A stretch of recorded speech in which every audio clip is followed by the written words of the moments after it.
இல்லை அவர் என்ன சொல்றாரு அப்படின்னா, நான் வாசிக்க மாட்டேன் அப்படின்லாம் சொல்ல. அவங்க தயாரித்து கொடுக்குற அறிக்கையில வந்து முன்னுக்கு பின் முரணான கருத்துக்கள் இருக்கு, பொய்யான தகவல் சொல்றாங்க. நீங்க பொய்யான தகவல் சொல்றதுக்கு நீங்க முதல்ல யார்? அப்ப இந்த அரசாங்கத்து மேல எந்த குற்றச்சாட்டு சொன்னாலும் அதுல முழு பங்கு உங்களுக்கு இருக்கு. அது பாராட்டா இருந்தாலும் உங்களுக்கு இருக்கு, அது தப்புன்னு சொன்னாலும் உங்களுக்கு இருக்கு. அப்படி இருக்கிற பட்சத்தில் நீங்க எப்படி முதல்ல ஒண்ணு சொல்லுவீங்க?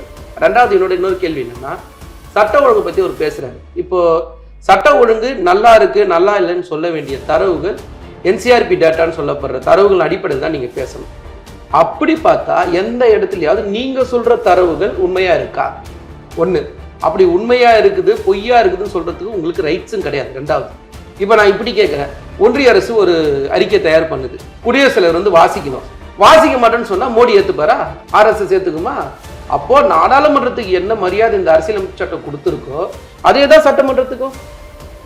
அப்போ சட்டமன்றத்துக்குரிய மரியாதையை நீங்க கொடுக்க மாட்டீங்க, அந்த கண்ணியத்தை நீங்க காப்பாற்ற மாட்டீங்க. உங்களுக்கு வாய்க்கு வந்ததை நீங்க பேசுறீங்க. நீங்க சொல்ற எந்த ஒரு தரவுமே எதன் அடிப்படையில் சொன்னீங்கன்னு சொல்லணுமா இல்லையா? பாதுகாப்பான மாநிலத்துல நம்பர் 1 மாநிலம் தமிழ்நாடு. அதிக குற்றங்கள் நடைபெறக்கூடிய மாநிலங்கள்ல டாப் 5 பிஜேபி தான் ஆளு. அப்போ நீங்க பிஜேபி கார், RSS கார், உங்களுக்கு அஜெண்டா இருக்குல்ல. இப்போ நான் கேட்கிறேன், குடியரசுத் தலைவர் உரையில மணிப்பூர்ல இந்த மாதிரி கலவரம் நடந்துச்சு, குஜராத்ல இந்த மாதிரி கலவரம் நடந்துச்சு, உத்தரப்பிரதேசல இந்த மாதிரி பிரச்சனை வந்துச்சு, நீங்க எழுதுறீங்களா? அப்ப இதெல்லாம் பேச தயாரா இல்லது நீங்க எங்களை எப்படி குறை சொல்ல முடியும்?